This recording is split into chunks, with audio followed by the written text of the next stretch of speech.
Good morning from our global headquarters in New York. I'm Manus Cranny alongside Danny Berger. You're welcome to Bloomberg Brief.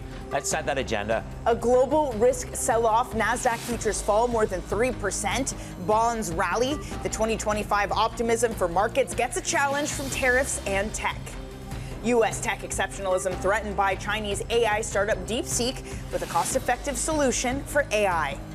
And a compromise agreed in a standoff between President Trump and Colombia on the threat of sweeping tariffs. Good morning, Manus. Danny, good morning. The first grey swan of 2025 afflicting Nvidia and the global tech market. We're now down 10%. $300 billion worth of market cap has been wiped off Nvidia and counting. There's one word, DeepSeek. Go Google it. Chinese startup, more effective AI, cost effective, less power. Roll it over and have a look at the effect on equity markets. NASDAQ down 3.4%. We've now almost wiped out the gains of 2025. Last week, we talked about Goldilocks on steroids. Is that challenged? We've only seen drops of 3%, 3 times in 2024. Ground zero, as equities come under pressure in this grey swan moment, you go straight to the bond market. We are seeing yields fall. The question is the scale of the existential angst from the equity market as yields drop by 8 basis points, Danny, in the bond market. Yeah, if you thought you were going to get a quiet start to what otherwise will be a busy week, you've been sorely mistaken this morning. Mistaken. There are also some other stocks, a lot of stocks that have been selling off with the DeepSeek concern that's been coming through. ASML is one of them. Let's just get the pre-market check on that, Manus. Those shares are off 10.7%. Other stocks, the question is this about the moat around U.S. exceptionalism of Nvidia and therefore the moat around all the other majors in the tech sector. Broadcom also falling again on these AI concerns as a result of, you got it, DeepSeek. And just all those big spenders also falling, Microsoft being one of them. Any of the ones that have been spending a lot of AI falling, Microsoft off nearly 5% in the pre-market session. Also coming up, we'll catch up with Hoxha of Newton Investment Management. Amy Wu Silverman, if you want to understand volatility, join in at 5:30. RBC Capital Markets 101. That's a 101 for vol. One of my favorite things that anyone has written about this is James Van Gielen of Citrini Research saying, picks and shovels to dig your own grave. Exactly. That's what we're seeing, the questioning of the picks and shovels trade, which had been so popular. Not even just that, but of tech in general, of the heavy valuations. We had said that valuations are high. Once they come off, it will be painful. Is this the thing? Mark Andreessen calling it the Sputnik moment for AI. Someone else saying that this is Silicon Valley Bank for AI. It is finally, as you put it, a gray swan that's going to be forcing a sell-off. The question is, does it metastasize into something much more aggressive and a competitive threat to the landscape of US? That moat, everybody talks about the moat around Nvidia. That has had a fissure. The question is whether that fissure turns into the moment of a dike that actually blows apart. You just think of, I love what one of the notes came through, said, this is the Texas Hold'em moment for US tech. In other words, throwing everything at the wall, from Stargate announcement to Meta, doubling its AI expenditure last week. Well, if you suddenly got a competitor that can produce at much less cost, and it's open source, and this is what you and I talked about this morning. So there's a whole host of issues that can build the story for DeepSeek. Well, this is the thing. I think today is just kind of sell everything, sell all tech as you try to understand this. But as we try to understand this, are things going to merge that say maybe this isn't bad news for Meta? Maybe this isn't bad news for these companies that have been plowing so much money into capital expenditures? This is cheaper. This is more efficient. Hey, maybe this changes from, again, not picks and shovel anymore, but to the commodification of AI, that other companies now have access to AI. And if you can figure out how to implement it and use it cheaply because of DeepSeek, maybe it's a boon to your bottom line. Okay, well, let's talk about it a little bit more. It is the top story. It is the Chinese AI startup. If you want to go off and Google it now, if you don't know about them, DeepSeek is the name. It's rocking global technology markets, raising questions over that American dominance, the moat. The buzz grew over the weekend that the company's latest AI model poses a threat to the US industry, as we've been saying, to Nvidia. Tom McKenzie is tracking this story. So, Tom, I put it out there that this is a grey swan moment. This story has been bubbling. Just put in context, what is DeepSeek offering to the world? Let's just put a framework around it. Look, I think the grey swan is a really nice framing of this, and you have both touched on some key points around this story. This is a company, it's a model, it's a research lab set up in the early 2020s by a hedge fund guy, done very well. He's built AI into his hedge fund for a long time down in Hangzhou, and then he used some of that funding to build out a research lab.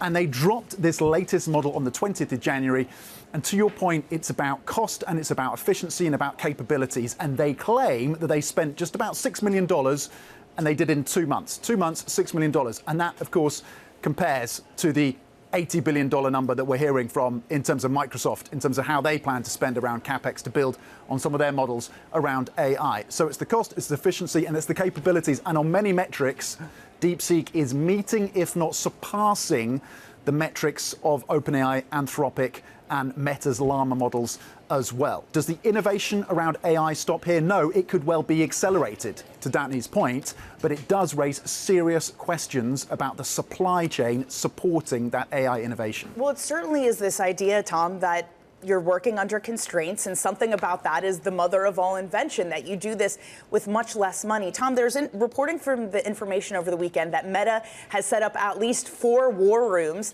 to try to analyze what is going on. What are the consequences? You could kind of understand for NVIDIA that maybe this is bad, not as many people need their most expensive chips, but what about for tech as a whole? What about the Mag 7? Well, we already know that Silicon Valley and many builders, app developers and product developers out there are using and have been using DeepSeek's models. It is being dispersed through the ecosystem in Silicon Valley and more broadly as well. So you could get apps and systems and services produced more quickly, more efficiently, and that could be beneficiary, of course, a benefit to those who are buying them and producing them. But it does pose a key question around whether or not that demand, and this comes back to the valuation story for NVIDIA, trading at 33 times, whether or not that demand for the high-end GPUs, the Blackwells, is going to be there if you can build models with these kind of capabilities on more quote-unquote legacy chips. As you say, China has been forced with its back to the wall and has had to innovate. They've brought on these systems engineers at DeepSeek, and they have managed to build out a system, it seems, if you trust the data and what is out there on the open source building blocks of this model, that they have managed to do that with chips that are far less sophisticated than the AI accelerated GPUs that NVIDIA sells. It's just a great example of when your back is against the wall, you really do, you know, the mother of all invention is oppression. What are the geopolitical issues here? We've seen the eruption over TikTok, but the difference, as Danny and I were chatting about this morning when we came in, this is open source. This is a structurally different product. For the world, relative to perhaps the national security interests around TikTok. Yeah, what does it mean around the spend for the lithography machines that ASML makes? And that's what's being questioned in the markets right now. What does it mean for the supply of GPUs from NVIDIA? What does it mean about the energy spend as well with those companies like Microsoft who are spending on nuclear power going forward years and have made those commitments already? Those are the question marks. And then on the geopolitics, we saw how the Biden administration responded when Bloomberg discovered through its own reporting that Huawei had developed a very sophisticated chip using SMIC and equipment in mainland China. They responded with further restrictions. Does the Trump administration to look to that as the playbook? Are we looking at further restrictions to try and clamp off even more of this technology? How far and how broad does the Trump administration go in response to this?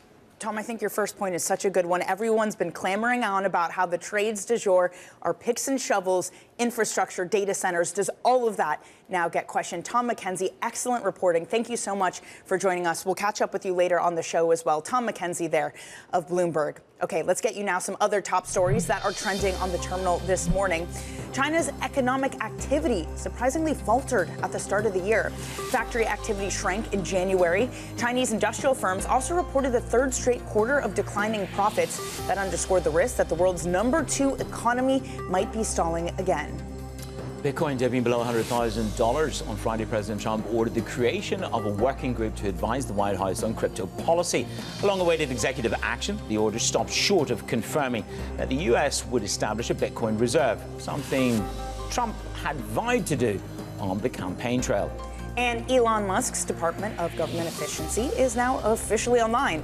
A government job site to recruit full-time software engineers and other tech staffers is up. Applicants must be U.S. citizens, and apart from a resume and a commitment to working in the office, they're asked to list up to 3 items that, quote, show exceptional ability.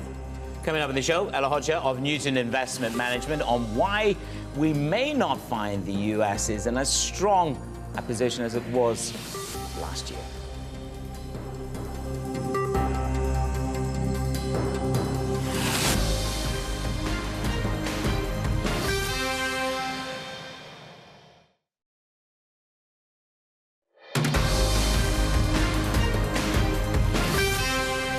It's your Bloomberg Brief. Danny Berger and Manish Krani in New York as tech gets a big shake from over the weekend. People analyzing the new open source model coming from a Chinese hedge fund, DeepSeek. Let's take a look at tech this morning, Manish. NVIDIA selling off quite dramatically, some 10% it's down. This also calls into question all of the other tech players, too. The information reporting that Meta has set up 4 war rooms to dissect the model and what insights it can apply to AI. Is this the moat being questioned? Is this the amount of tech capex being questioned? Is it essentially all the popular bets we've had of the 2 past years being questioned? Well, it's going to be a heck of a week because you've got multiple, mega tech reporting this week. This is a question then around the capex, Danny. If DeepSeek can deliver on the AI front a robust and faster ChatGPT model, for example, that's out there at the moment at a cheaper price, what's it going to do to the capex? You got $224 billion spent last year. You're looking at something like, $280 billion this year. Meta just upped their capex by 50%. So this, again, challenges all the precedents that we have in capex, energy capacity for this space. And again, they spent $6 million building this model. I mean, they could have spent more hiring engineers and scientists for all we know, but $6 million versus the many, many billions that you had to have poured in to build things like ChatGPT. Bonds also, as we saw, they are rallying this morning. It's that kind of textbook risk off where you're finally buying bonds again. Yields down by nearly 9 basis points for your 10-year yield. Ella Hoxha writing this morning, bonds offer value, especially versus equities, but could be under further pressure here. We do not have the all clear yet to own max duration. Joining us now is Ella. She is the head of fixed income of Newton Investment Management. Ella, do bonds finally work again? Just evidenced by what's happening today with all of risk selling off and people buying bonds. Are we back to some semblance of normal? Well, I think for the prior 2 Januaries, we did say, I think international markets, I guess the mantra was bonds are back, and you haven't heard that this year, I guess. So probably you should start thinking maybe they are back indeed. But look, I think in terms of value, when you look at yields, and certainly when we're getting close to this 5% levels, there's some value to be had. Having said that, as you said in my quote earlier, there are still some risks to clear, and I would say they're probably more on the fiscal side. We need to hear more from the new administration in the U.S. in terms of what's coming fiscally, particularly on the tax side and on the spending side, right? And that's probably the biggest risk that bond markets are concerned about, as well as tariffs, of course. Ella, good morning to you. We're describing this tech event as being the first sort of major gray swan, which the markets are trying to grapple with. If I was to say to you, the bigger gray swan for the bond market is the deportation prospect, taking us back to a 2020 level, 3 million people would be taken out of this economy. It's a supply side risk rather than the tariff risk, which is the bigger gray swan.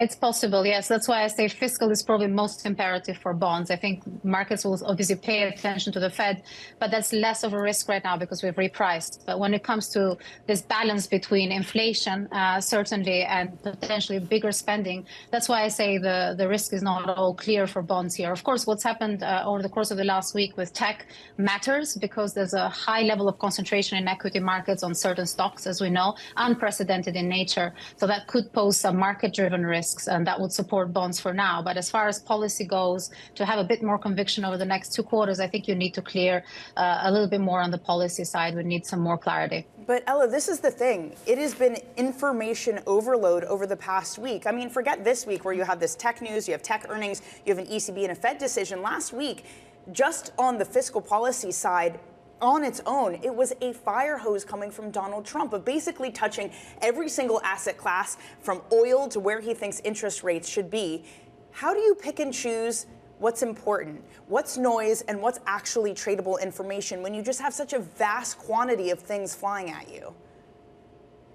Absolutely. I think this is where the value framework comes in, right? So that's, when you say there's value in rates, for example, there's value in certain currency pairs. I think this is the important crux, and diversifying some of your bets. You can't place all the bets, for example, as the market had coming into this year, that everything's going to be tickety-boo and growth will fly and everything else, all other equities and bond markets are dire. So I think you need to have a bit of a contrarian mindset. That's probably the first tip that comes to mind. And second, have a deep value framework, because that will allow allow you to not get into trouble, at least not into the major trouble spots. And so that's kind of how we're approaching it. On your last point, how do you simplify it? Just go back to the basics, the 80-20 rule. Like, so if you just take what's happened with tech news, right?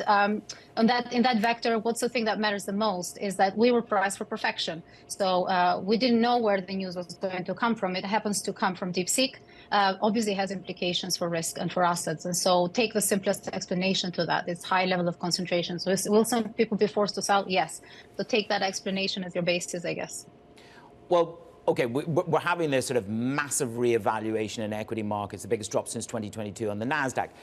This, to me, presents, you're going to hear the moment, buy the dip in these equity markets. But what does it mean for the broader credit bond situation? Because the growth story here in the United States of America is still very, very strong. So on these disruptive moments, what are the opportunities? Well, we would probably say that credit spreads remain very tight. I don't think that's revolutionary. I think the market knows that. It's entered this year with that view. So nothing new there. But I guess credit is the glue that holds equities together. So certainly worth watching. If credit spreads start to widen on these concerns, I'm not predicting that. We're certainly not betting in any major way to that effect. But I think there is a risk here of some correlation to that effect. Then clearly it can feed through into equity markets. But the biggest risk has been from rates pricing higher. And that's one of the ways we saw potentially rates markets feed into broad equity weakness. But it seems like we might get the reverse for now. It might be equities that feed into credit and certainly give some support to core bonds. You have to be open to that scenario right now. Okay, Ella, thank you very much. Ella Hoxha there of Newton Investment Management on Bloomberg this Monday morning, setting the agenda. Context Matters from New York.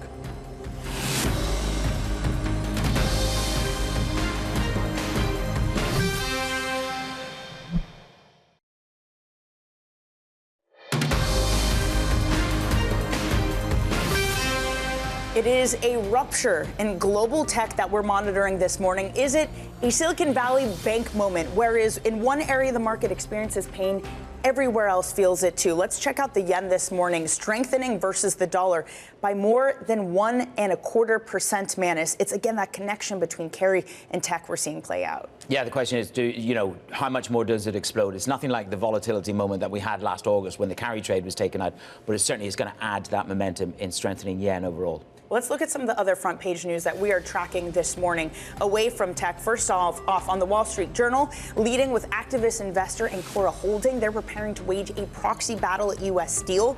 They intend to rally shareholders around a plan to oust the CEO and not salvage the Nippon merger.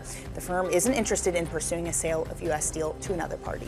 Next up, New York Times leads with the Philadelphia Eagles and the Kansas City Chiefs are heading to the Super Bowl. Why do I get the sport? Why do I get the sports stories? Go to the Super Bowl. It was a big weekend over the weekend for sport. It is the third consecutive Super Bowl for the Chiefs, and it'll be the second time that the two have faced each other in the big game in a rematch of Super Bowl. But you already knew all that. I knew all of that. All I know is Kelsey's going out with Taylor Swift, and that's really all we got to know about buying the merch. That's all you need to know. That's really all you need to know. That's just downgraded football aggressively. That's okay. They're not watching yet this morning. Yeah. Okay, they're still out celebrating. And on the Bloomberg, President Trump announcing sweeping tariffs on Colombia before abruptly pulling the threat after reaching a deal on the return of deported migrants.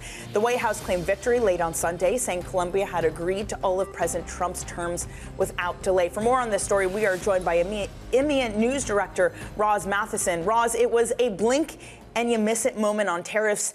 Is this the new blueprint for tariffs in the Trump administration? Well, certainly it tells us a couple of things. For starters, it tells us that Trump indeed will use tariffs as a political tool for leverage with other countries, not an economic-only tool, but very much for political purposes. And he did this very quickly in response to Colombia saying we're not going to let these military planes carrying deportees land in our country. In a flash, Trump said, fine, I'll put tariffs on you. And we can see that he's going to be very reactive then on the tariffs front. But equally, the third part of this is that he's willing to negotiate. And as quickly as he was going to put them on, he said, fine, I'll take them off again. He is leaving some restrictions on Colombia. Obviously, he wants to see how this plays out. But he is willing to use tariffs very quickly to play hardball and then see what he can get in response. So very much tariffs are going to be that game of leverage, whether it be Colombia or be it with bigger economies, again, like China, Canada, and obviously countries in Europe. I think it depends on the size of the trade that you have with the country, and that allows you to immediately capitulate and turn around. The raids have started, the very poignant raids on immigration in Chicago. Tell us a little bit more about the momentum there. Well, obviously, we saw these kind of the first official raids under the Trump administration. And it's not as though these raids weren't already happening. The difference is they were done across very much a multi-agency approach this time, and very, very publicly, televised in a way. So very much the Trump administration wanting to demonstrate that it's doing something, sweeping up these people in quite dramatic circumstances. And again, the question is, where does this begin and where is this going to end? You can see cities like Chicago, some states saying, hang on, we're going to try and put up as many defensive measures against this as possible. We're not going to work very directly with ICE, as the immigration agency is known on this. We're not going to cooperate. You want to do this, you're on your own. So it's going to be very, very tense going forward. Ros, thank you very much. Ros Matheson there on the latest political moves over the weekend. Amy Wu Silverman joins us from RBC Capital Markets. We'll discuss volatility as Nvidia is down over 10.5%. Are you ready for this volatility in equity markets?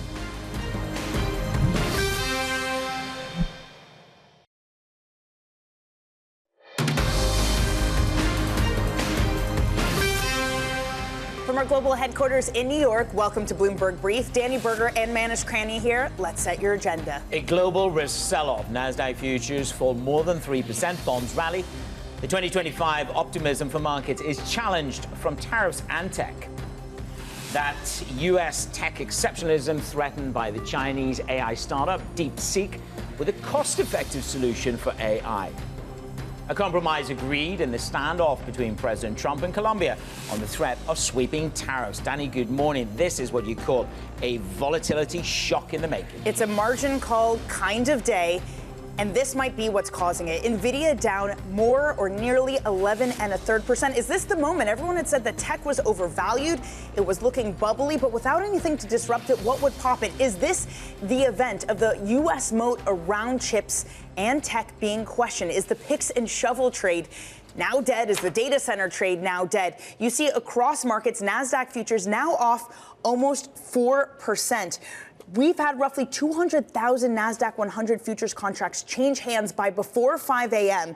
That is 4 times more than the 30-day average for this time of day. By the way, if Nvidia ends the day down more than 8%, it will be the biggest erasure in market cap in history of any individual stock. S&P futures down 2.33%, and maybe the havens are acting as they should. Bonds are rallying this morning. They are up a decent chunk of basis points, nearly 10 when it comes to the U.S. 10-year yield. Other assets like the yen also rallying this morning. So, man, as this goes beyond tech at this moment, it is having worldwide and global market repercussions. And I think where you are, this is the kind of VAR shock that nobody was pricing for. We were pricing for a Goldilocks scenario. So what you have are margin calls, then you have a self-fulfilling prophecy, which is you've got to sell perhaps your most treasured assets to meet your margin calls. And I think, Danny, as you said earlier, you think about this company, DeepSeek, they spent, what, $6 million relative to OpenAI. They spent $5 billion. Now, the question is, what is the product, and can it really stack up on every front, on power,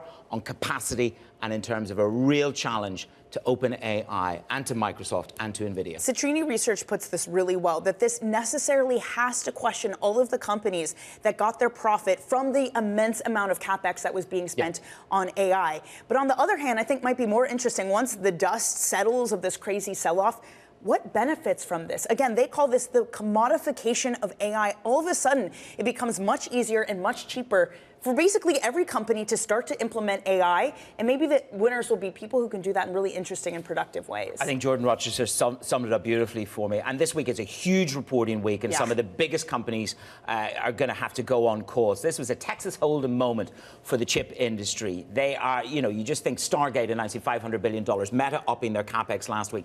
The calls that they were going to have this week are, what are you going to do, and how are you going to beat and stand up to DeepSeek? And they usually unleash their 2025 guidance in these earning calls. I mean, is all of that upended?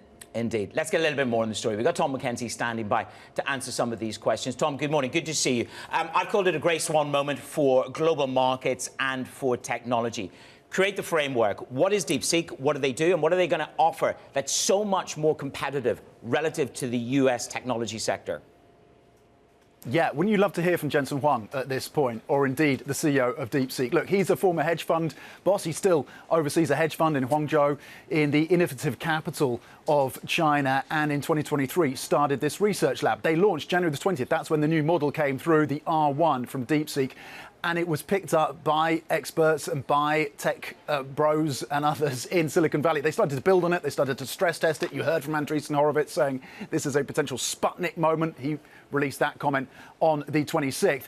So already Silicon Valley, their heads were being turned by this. It was trained in about 2 months. That's the claim. Cost about $6 million to train it. That compares, as you say, to OpenAI's spend on training their models, but also Meta spent about $60 to $70 million training their most recent model. So that compares 6 million to 60 to 70 million. The capabilities of the model, they match, apparently, on many metrics, match those capabilities of OpenAI, Anthropic, and Meta. It's the capabilities, it's the efficiency, and it's the pricing. To your point, Danny, around pricing, the costs are about on some metrics, about 5% of the pricing that OpenAI charges. And that's already led in the domestic Chinese market to price cutting, price wars from the model makers. Tencent, Alibaba, Baidu, they've all had to cut prices already on the back of the models that come through from DeepSeek. So if you're building the AI products, you're going to be under pressure. If you're buying them, maybe it's good news.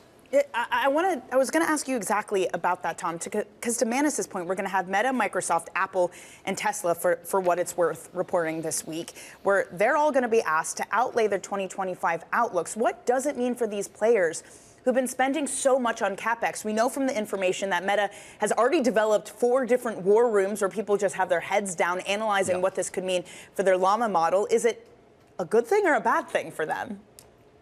Well, you would have thought it's a challenge for the likes of Meta, maybe longer term in terms of the cost of incorporating AI into their own business around advertising. That will prove a benefit. For the near term, it does raise a huge question over that commitment to spend $65 billion this year from Meta, $80 billion from Microsoft. Can they get the systems engineers that DeepSeek have to create the kind of efficiencies? Look, JP Morgan have raised the question, did DeepSeek lean on the 50,000 or so Hopper GPUs that the hedge fund that the boss, the owner of DeepSeek, also has? That remains a question mark. Some of the data is being scrutinized as well. But if we take this at face value, then it certainly raises a pivotal question around the need to spend on the most sophisticated, most expensive GPUs, the likes of the Blackwell from NVIDIA, and what it means for those CapEx projects. Also the energy commitment as well. And we know that these companies are partnering with energy providers and spending a huge amount on that as well to ensure that they have the energy flow into the data centers. But if you can create models that are this capable as their US competitors, but a fraction of the price and a fraction of the energy use and a fraction of the GPU use, then that raises major questions before we even get onto the geopolitics of this. Tom, thank you very much. Tom McKenzie there, closing off with the geopolitics, critically important. Let's talk about volatility. This is the performance in the VIX over the past year. Let's see how it stretches out today. Amy Silverman is the head of derivatives strategy over at RBC. Amy, I'm looking at the chart. This is the carry trade was the last most exuberant moment in volatility and the December Fed meeting. When you walk in this morning, you thought you were going to have a paddling duck kind of market for the year. Here we are. Goldilocks is challenged. You're talking to clients. What are you saying to them about volatility and how to take advantage of this moment or how to protect yourself? Where do you come down on the scales of risk? Good morning. Well, it's possible this paddling duck might have just paddled over a waterfall we're about to see. I think we're a little early. I think there's going to be a lot of digestion today, but there's no question that this could be a potential game changer. Because one thing we've talked about this entire time is, even as investors are wishing for breadth widening trades this year, tech has to be okay simply because it's such a large weight in the market. And if tech is not okay, the entire market goes. That's what we're seeing today. I'd certainly expect a spike up in VIX, and I'd certainly expect a correlation across the board to rise. And obviously, correlation is a massive component into volatility across all asset classes. Amy, so many people had kind of called for a moment like this. Not exactly. I think Manis has been spot on when he's called this a gray swan. But all of those calls out there saying tech looks bubbly, valuations are too high. And the retort to that would be, well, American tech has a moat around it. And you can continue to navigate and get those higher valuations because of that very fact. Amy, if that's being called into question, is this the moment that whether or not we're in a bubble, can, again, be questioned, but something is popping here, and we could see a really ugly sell-off continue for multiple days.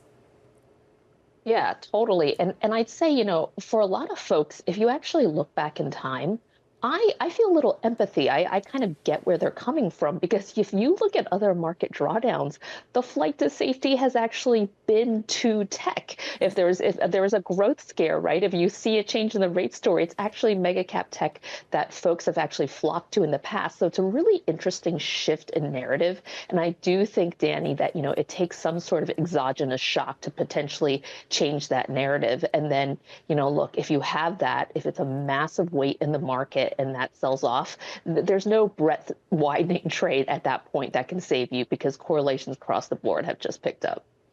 Is this an exogenous shock or just a reality check, Amy? It's early days, I know. Yeah, for sure. Look, I think a lot of people, when they talk about the richness and valuation, they certainly didn't expect the differential numbers that your colleague brought up, 5 billion versus 6 million in terms of spend, and then obviously the lead-on effects to all the other sectors. And what's interesting is, even coming into 2025, we actually had seen a pickup in skew, so meaning we did see a pickup in demand for hedging. My take on that had been that it wasn't particularly ominous. It was actually just a function of folks being long. But, a little bit of the danger here is the fact that people are more fully positioned than they were a few years ago, where all we could talk about with people buying the right tail, people buying mega cap tech because they had to participate. Everyone has jumped in the pool. So that change in positioning, Manus, is also going to make things a little bit more painful on the other side. Right, and there's just these buildup of products around it too. I mean, there are multiple leveraged NVIDIA ETFs you can buy if you want to get 2 times the upside in this morning, 2 times the downside. Amy, what does that buildup mean in terms of margin calls, in terms of wider VAR shock? Do we seem to be anywhere close to that sort of snowball type event? Yeah, I have to be honest, when I read news like this, that's actually the first place my mind goes to, because, when you're a derivative strategist, you think about that exacerbation. And I'll just give you a few dates, right? When you look at August 5th of last year, when you saw that volatility spike, what happened there was related to the yen carry unwind. When you look back to February 2018, when you look at Volmageddon, what happened there? Yes, it was spurred by rate and growth worries, but what actually happened was there's too much massive notional in short levered ETF products, and that causes not only an unwind, but that unwind to be very explosive. Now, I'll say a couple things related to that. Obviously, you have to watch these inverse products, but the notional size of a lot of the short VIX products is a lot lower now than they were a few years ago. So you do have that going for you in terms of what we could see in the follow-on for the days to come. When you see moments like this, Amy, I'm looking at dollar yen. I mean, this is the consensus trades, as Tim Graff, I'm chatting to him on the IB. This is the consensus trades being taken to the woodshed. When you see rally in dollar and a rally in yen and a rally in bonds, that signals to me that we're at some kind of a different moment in the reaction function by markets. This is more than a soupçon of fear. Yeah, I would agree with that. And this is one of those things, Manus, where I just have to say time and time again, you can't count on traditional correlations to stay the same. Bond equity correlation, I'd say, being the #1 worst offender, right? Like, so many models were built off the fact that we were expecting this inverse correlation. And then you get areas like COVID when it just doesn't work anymore and everything becomes positively correlated. I think the same thing has happened within the market between mega cap tech and the rest of the market as it relates to correlation. And if we get that correlation all going in one direction again, you better expect, just formulaically, that volatility is going to pick up. You're going to see that threshold rise, and it's going to rise not only in equity volatility, but across cross-asset volatility too. So, Amy, just to put a finer point on this, is this the kind of dip then that you do not want to be buying, at least for now? I would say, look, it's a difficult question because it's early, and I'm by no means an expert within AI specifically. This is something where today I'm going to go back to the folks who actually cover these stocks, who actually, look at Microsoft and Meta, et cetera, and the semiconductors and say, how big a deal is this? Because certainly from a hedging perspective, it's something people want to do anyway. So perhaps it's not necessarily buy the dip, because remember, everyone's quite long, but perhaps it's we still hedge even though it's very expensive. aggressive. Well, we're going to hear from them themselves this week. We're going to get Meta, Microsoft, Apple, and Tesla all reporting. And by the way, a Fed and an ECB decision. If you were concerned we'd have a quiet rest of the week. Amy, thank you so much for joining us. Pray for that poor little ducky off the waterfall. Amy Wu Silverman of RBC Capital Markets. Let's get you some other stories now that are trending on the terminal this morning. China's economic activity surprisingly faltered at the start of the year. Factory activity shrank in January. Chinese industrial firms also reported the third straight year of declining profits. That underscores the risk of the world's #2 economy, that it might be stalling yet again. Bitcoin dipping below $100,000 as we have this risk-off narrative across global markets, despite President Trump ordering the creation of a working group to advise the White House on crypto policy. A long-awaited executive action. The order stopped short of confirming that the U.S. would establish that Bitcoin reserve, something that Trump had vowed to do on the campaign trail.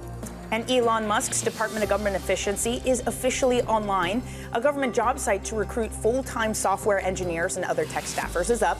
Applicants must be U.S. citizens, and apart from a resume and a commitment to working in the office, they're also asked to list up to 3 items that show, quote, exceptional ability. Off to rewrite the CV. You going to apply, Manus? I'm not an American citizen. Oh, of course. I'm discounted. So sad. On the outside. Coming up, President Trump whiplashed markets by first announcing sweeping tariffs on Colombia before suddenly reversing them. We'll discuss the context in just a moment.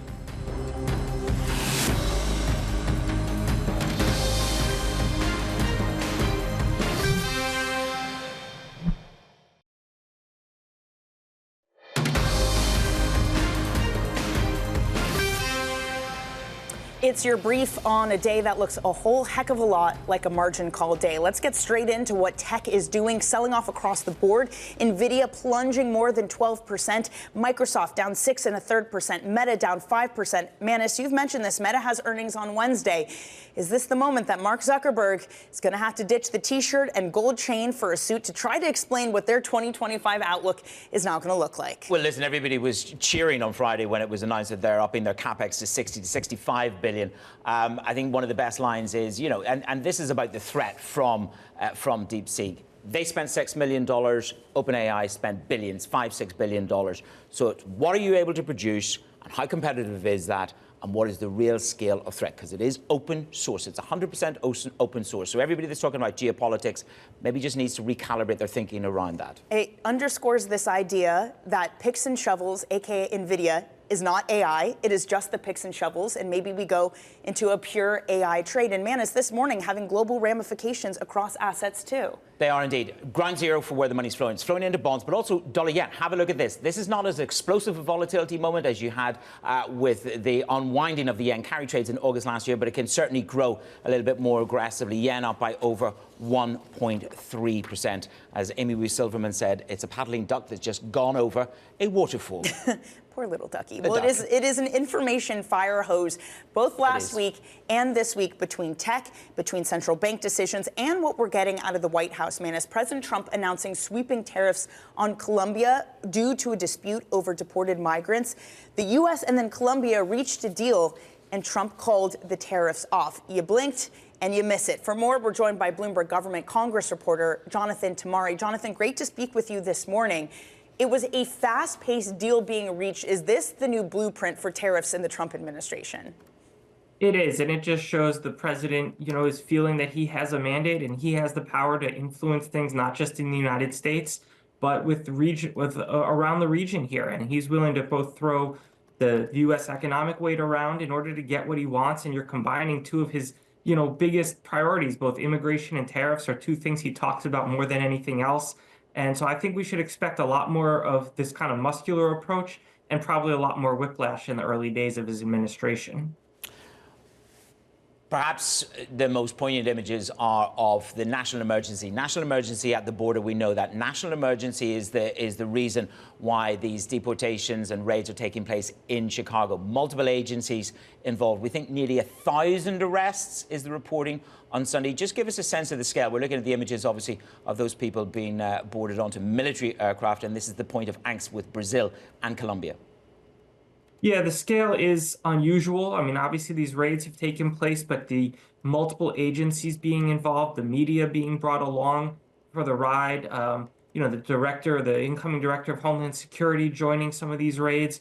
It's all, again, a show of force and a kind of a major symbol of Trump saying that he's delivering on what he wants and probably trying to stoke fear among undocumented immigrants that they might be getting a knock on their door. He really has always said that tough enforcement will discourage people and maybe even encourage people to leave. He's trying to follow through on that here. Finally, the other information fire hose piece we'll be getting this week are more congressional confirmations. Jonathan, who's on the docket and what confirmations might be particularly difficult for this administration? Yeah, we saw them get one of their top, most controversial nominations through Friday night, Pete Hegseth for Department of Defense. This week, we have hearings for Robert F. Kennedy for Health Secretary, Tulsi Gabbard for Director of National Intelligence, Kash Patel for FBI Director. These are three of the most controversial nominees Trump has made. Their hearings are going to be really closely watched. Republicans felt after Hegseth navigated his hearing that he would be okay. He was in the end, just barely. So these three events, they want to see these three nominees, handle the questions that they're going to get. And those hearings could go a long way to determining whether they all get through or whether one or two of them end up being blocked. Jonathan, thank you very much. Our Bloomberg government reporter there, Jonathan Tamari, on the very latest. It's a busy week for you. We just want to show you what's going on with U.S. equities. We are at session lows now. New York is coming in and beginning to really punch the docket here. The NASDAQ futures are down almost 5%, Danny. Yeah, it's really painful. NVIDIA continues to sell off, too. Let us not forget, we have tech earnings coming up this week, and we will bring you that coming up shortly on your brief.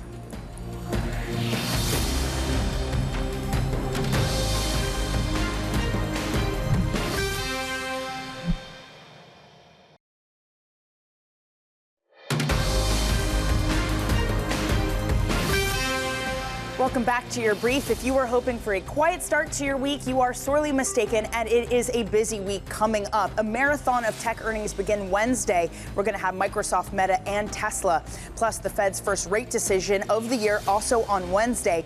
Then it's the ECB's turn for a rate decision on Thursday. We're going to get PCE data in the U.S. on Friday. And Manus, before all of that, NASDAQ futures now falling 5%. Yeah, we're halfway on the way to those exuberant corrections that Julian Emmanuel talked about.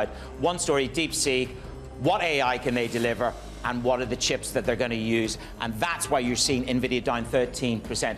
If we continue in this trajectory, this is going to be the worst close in the history of markets. Broadcom down 12.44%. Again, the contagion right the way across here, Danny. Likewise on Meta, they upped their game in terms of the actual capex they were going to deliver.